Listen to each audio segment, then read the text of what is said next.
Curious, how much did the Pats Super Bowl performance change your view of this team long term?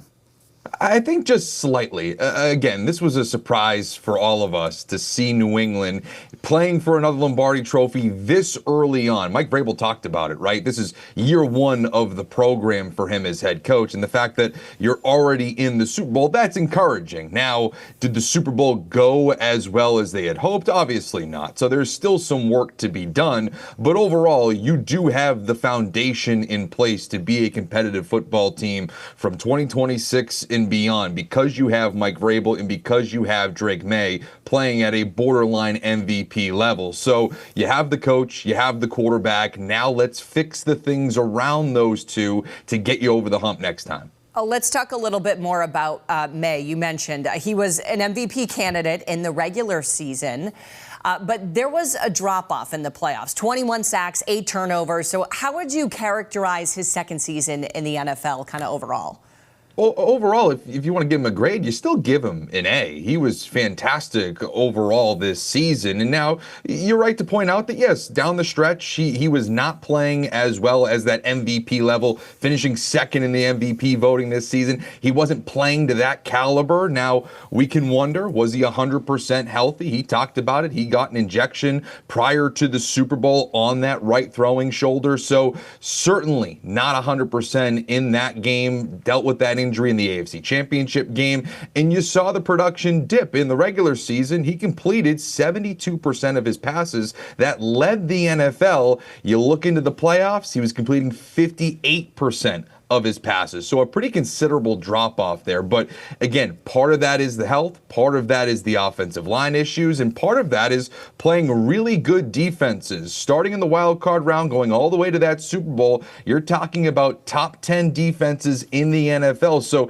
it was not a small task for him to overcome on top of those injuries. So overall, great second season for Drake May. There is no doubt about it that he is your up and coming franchise quarterback. But that postseason, you do need to change that around. It was a little rough. Yeah. Hey, Will Campbell has been facing a lot of scrutiny over his Super Bowl performance here. How concerned are you about his long-term future at the left tackle position? Well, first off, the Patriots are not concerned about Will Campbell, because Mike Vrabel said yesterday in his end-of-season press conference that Will Campbell is their left tackle, really kind of dispelling any notion that they are going to change his position, possibly moving him inside to left guard or anything like that. So first and foremost, the Patriots view him as their left tackle for 2026. Now, me personally, I am concerned about it. I do think that there is an issue here, because go back to when we were going into the 2025 NFL draft and the Patriots had the number 4 overall pick, and we were discussing the possibility of Will Campbell coming in. The need for left tackle was there. He was the top option, but a lot of evaluators pointed to him saying he's maybe a guard at the NFL level. His arm length is not prototypical for a left tackle in the NFL, and I think we kind of saw that as he was facing some stiffer competition in that postseason. I think it correlates to what we were just talking about with Drake May struggling a little bit. The fact that he was getting pressured so much, particularly on that left side with Campbell, I think that was a problem. So I'm a little bit concerned about his long-term future as the Patriots left tackle, but looking at it from the Patriots perspective and what they're saying, he's going to be their left tackle in 2026. Yeah, I don't think you're alone in that concern. A lot of people are really wondering what we will see with him for next year. But what do you think are the biggest areas of need that the Pats need to attack in both the draft and free agency? Well, I think last offseason, the story was really investing on the defensive side of the ball. And you saw that during this playoff run. It was the defense that was really carrying this Patriots team.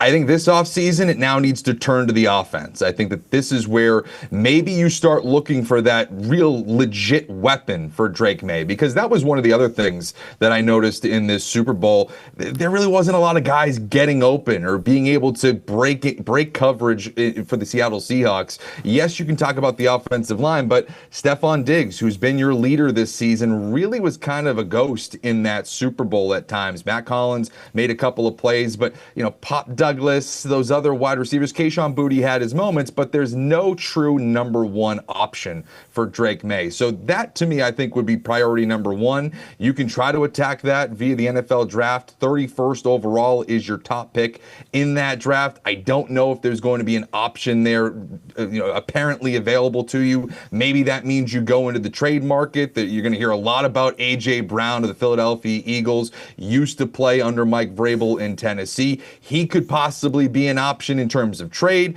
And also, if I did mention that maybe you go offense, but maybe on the defensive side of the ball, you look for a pass rusher. And Max Crosby of the Las Vegas Raiders is someone who I think Patriots fans should keep an eye on. But overall, the theme is star power. Elevate this team in terms of its star power, its talent level. You raise that ceiling, and that'll help you break through in the postseason next year. All right, we got good bones, Tyler. So we're just going to go onward and upward from here.